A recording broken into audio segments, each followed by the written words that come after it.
আসসালামু আলাইকুম। আমি professor doctor A K M Fazlul Haque বলছি। আমার নিজস্ব hospital doctor Fazlul Haque colorectal hospital থেকে ধানমন্ডিতে অবস্থিত, ধানমন্ডি ঈদগাহ মসজিদের উল্টো দিকে 7-এ এবং 7 মসজিদ রোড মেইন রাস্তার উপরে। এটা আমরা সবাই দেখতে পাবেন, 15 তলা বিল্ডিং। আমরা এই হাসপাতালটি করেছি, আমি গত 30 বছর যাবৎ কলোরেক্টাল সার্জারি করি এবং দেশে বিদেশে পৃথিবীর যে কোনো জায়গায় 5 বার 6 বার 10 বার পায়খানা রাস্তার অপারেশন হয়, পাইলস ফিস্টুলা এইসব অপারেশন হয়, ভালো হয় না, তারপর আমরা করি। আমার ইউটিউব ফেসবুকে আপনারা দেখতে পাচ্ছেন, গত 20 বছর 30 বছর যাবৎ আমাকে জানেন, আপনারা চেনেন। আজকে আমরা একজন পেশেন্ট পেয়েছি, ওনার নাম হলো ঝন্টু খন্দকার। ওনার ফ্রান্সে অপারেশন হয়েছে 6 বার আর বাংলাদেশে 1 বার অপারেশন হয়েছে। এই 7 বার অপারেশন হয়েছে। ওনার রোগটার নাম হলো ফিস্টুলা।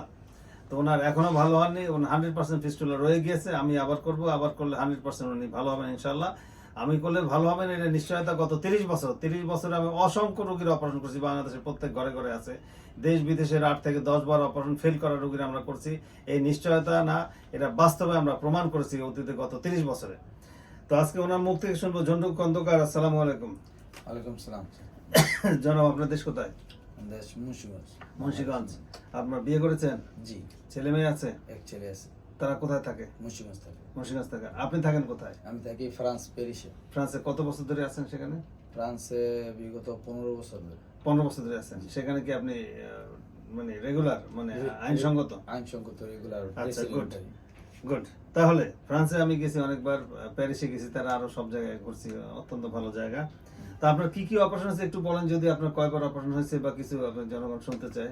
বিগত 2018 পরে থেকে ফ্রান্সে বিভিন্ন প্রাইভেট হসপিটালেও আমি দেখা যাচ্ছে 6 বার অপারেশন করছি। লাস্ট একবার লেজারে অপারেশন হয়েছে 2018 সালের পর থেকে ফ্রান্সে আপনি সরকারি প্রাইভেট মিলে 6 বার অপারেশন করেছেন। 6 বার অপারেশন করেছি। আচ্ছা, তো আপনি যে ভালো হচ্ছেন, আপনার রোগটা তো সম্পূর্ণ কিছুই ভালো হয়নি। কিছুই ভালো হয় না। 6 মাস পর পর আবার বাইসা ওঠে। হ্যাঁ, মানে 2-4 মাস পরে পরে আবার এটা পাকে গলে পুষ পরে। তো ফ্রান্সে কি বলে তারা 6 বার অপারেশন করবে কেন, কি ঘটনা কি? আমরা তো 2-3 বার করলে এটা ভালো করতে পারি। মানে ওরা বলতেছে যে এটা যাইতেছে না, এখন বারবার অপারেশনের পরে বোঝা যাবে। এখন এই 2024 যখন দ্বিতীয়বার লেজার করছি, ওরা বলছে এটা 50% ভালো হইব, 100% ভালো হইব। আমি তো কোনো পার্সেন্টই ভালো হয় না, এটা কিছুই ভালো হয়নি, আপনি নিজেও বুঝতেছেন। হ্যাঁ, ভালো হয় না, এই জন্য আমি তো ওরা আপনি বাংলাদেশে একবার অপারেশন করেছেন? জি। কোন হাসপাতালে? মুন্সিগঞ্জ একটা। আচ্ছা, মুন্সিগঞ্জে বাংলাদেশে একবার অপারেশন করেছিলেন, কিন্তু তাতে ভালো হয়নি।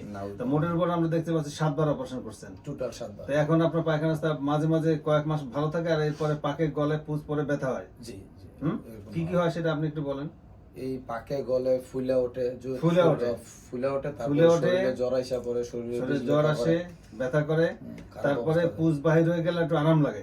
হ্যাঁ, এরকম অবস্থার ভিতরে আছে। আচ্ছা, ঝন্টু খন্দকার, ওনাকে আমরা বলেছি যে ওনার রোগটা হলো কমপ্লেক্স ফিস্টুলা। আমরা 3 ধাপে অপারেশন করবো, সিটান অ্যাপ্লাই করে 3 ধাপে অপারেশন করব।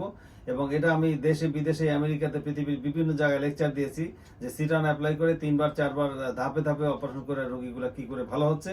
এটা দেশ বিদেশ পৃথিবীর আন্তর্জাতিকভাবে, এবং এটার উপরে আমি সারা ওয়ার্ল্ড থেকে, আমেরিকা থেকে অ্যাওয়ার্ড পেয়েছি, যেটা সারা পৃথিবীতে একজনকে দেয়। সেটা আমি পেয়েছিলাম 2000 সালে। এরপরে গত মানে টোটাল 30 বছর যাবত আমি পায়খানা রাস্তার অপারেশন করি। পৃথিবীর সবাই আমাকে চেনেন, দেশ বিদেশ সবাই চেনেন। এবং এই অপারেশন করলে আমি যে ভালো হয় না, শত শত রোগীর প্রমাণ আমরা দিয়েছি। আপনি ভালো থাকেন এবং আপনি অপারেশন করলে আমরা ভালো হবেন নিশ্চয়তা আছে ইনশাআল্লাহ। আপনি অপারেশনের পরে আমরা আবার ভিডিও করব, ভিডিও করে আপনি তখন বলবেন আপনি ভালো হয়েছেন না মন্দ হয়েছেন, সে কথা আপনি আবার আপনি মুখেই বলবেন।